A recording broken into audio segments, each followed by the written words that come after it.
Hi, everybody.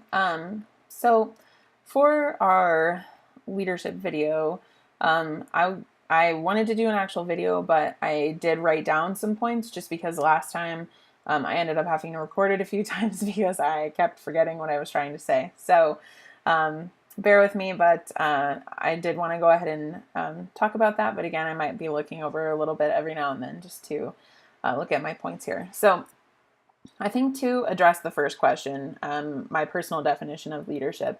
So basically, I think that my leadership definition kind of stems from both my life and my work experience. I think currently, I think of a leader as someone who's passionate and committed, but can also inspire someone else to be passionate and committed. I think that leaders provide direction and guidance and are good at communicating and making important decisions. So I think that kind of going back to my childhood, my definition of leadership really started with my family. Growing up, both of my parents were working, and in the house, there were very clear roles that each of them filled. So my mother was the one who cleaned, cooked, shopped, did stuff like that, and my dad was the one who fixed things when they broke and built things, handled house projects, that type of stuff. Unfortunately, fairly stereotypical, but that's kind of how my upbringing was. Um, and I think that the line kind of blurred a little bit growing up in terms of leadership because there really wasn't a clear cut person in the house that handled like the finances. They both were bringing in money, but there wasn't like one person that I always went to as a kid to ask for money or that paid all the bills. So that blurred a little bit, just in terms of household roles and stuff like that. Um, and then probably because of that, I had pretty different relationships with both of them, which meant that I had different forms of respect for each of them. Um, and I think that that's kind of accurate just in life in general, that probably have different relationships with different managers, different leaders that you've had in your life. So, I think that that's probably pretty accurate for everybody, but definitely like the roles that they filled and the types of leadership that they had in our home really helped create that. But I do think that just from them, I really learned the understanding of control in a leadership position, since they did each have their own roles and what they were trying to fulfill as a part of our family. I think that I started to understand that there was a period in about sixth grade when they separated for a very short period of time. And my mom ended up moving out for just a little bit. And during that time, it actually was kind of like a total breakdown of any leadership that I had known.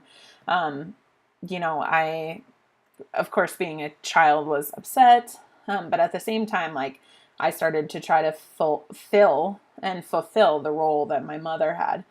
So, taking on like the cleaning and the cooking and even when we would go get groceries, like I would primarily do most of the shopping. Again, this was for a very short period of time, just a couple of months. But I think that kind of blurred it just a little bit more for me, just because I was uncertain of, um, how that leadership was working. But again, it kind of came back into play as soon as things were fixed. So in school, too, I was pretty active in student council and the student government, which were leadership roles that I sought out and I felt passionate about. But unfortunately, I really didn't receive a lot of direction or guidance in those roles. So my ability to grow was pretty restricted. I think that until probably about the last 6 years or so, I never really looked or thought about leadership in terms of race, gender, other demographics like socioeconomic status, stuff like that. So when we were doing the readings for this week, I was really struck by the Eagly and Chin piece because they pointed out, an example of the recent political climate in America where there are a lot more female leaders and a lot more leaders of, color and minority races. And they stated that, obviously these members are occupying leadership roles more than they ever have before, but that overall they're still very widely underrepresented. And again, that just wasn't really something until I probably went to my undergraduate that I really even thought of or considered. During my undergraduate, I did notice that there were a lot more women in leadership roles. My high school is very rural. We had a lot of male teachers, and all of the leadership was male. So I did start to notice that, and that kind of pushed me to realize that, I could be a leader and trying to seek roles in my career that were more leadership based. So at the current company that I'm at, and I think kind of like the life experience that I have now, I have good and bad examples and experiences of leadership.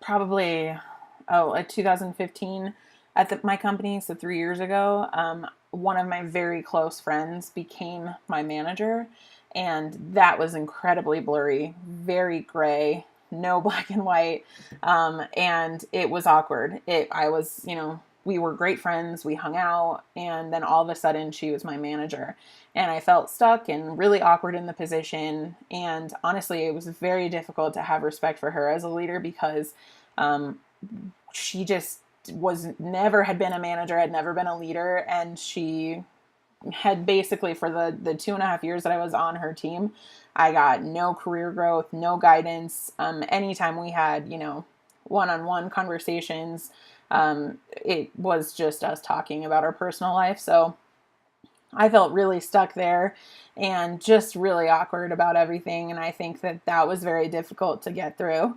And in this case, I think that it really related to I think it's the Hephites piece, where they stated that a lot of times leaders are really behind the scenes. And that was very prevalent for me in that role. I had started that team with her, and we had worked side by side building that process and that team. And but because she was the manager with the title, she got the credit for everything that we did together. And so the whole company, thought that she built this great thing and did this great thing, and I never got credit for any of it, even though I was the only other one there with her. So that was incredibly frustrating. However, in my current role, I have built my own team and my own process.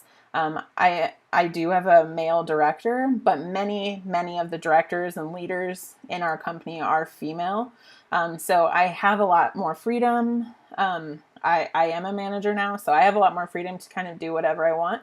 But I still heavily agree with the Hephites piece that there's a lot going on behind the scenes that unfortunately other people get credit for. So I think that's really interesting.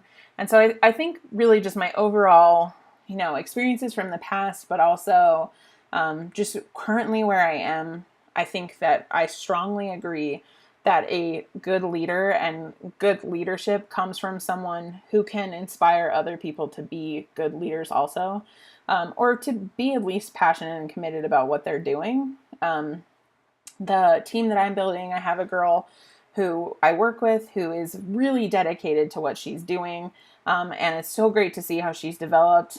And that's what I want to do, which is why I think I'm so drawn to, the study abroad world eventually, because I want other people to feel passionate about going abroad and experiencing, other cultures and, just the whole study abroad experience, I think is great. And I'm super passionate about that. So I think that is something, but then also just being someone who can communicate well and provide good direction and guidance is very important. I've had poor experiences when I've been lacking that. So, I think that's pretty much it. Thanks for listening, and excited to see all of your videos.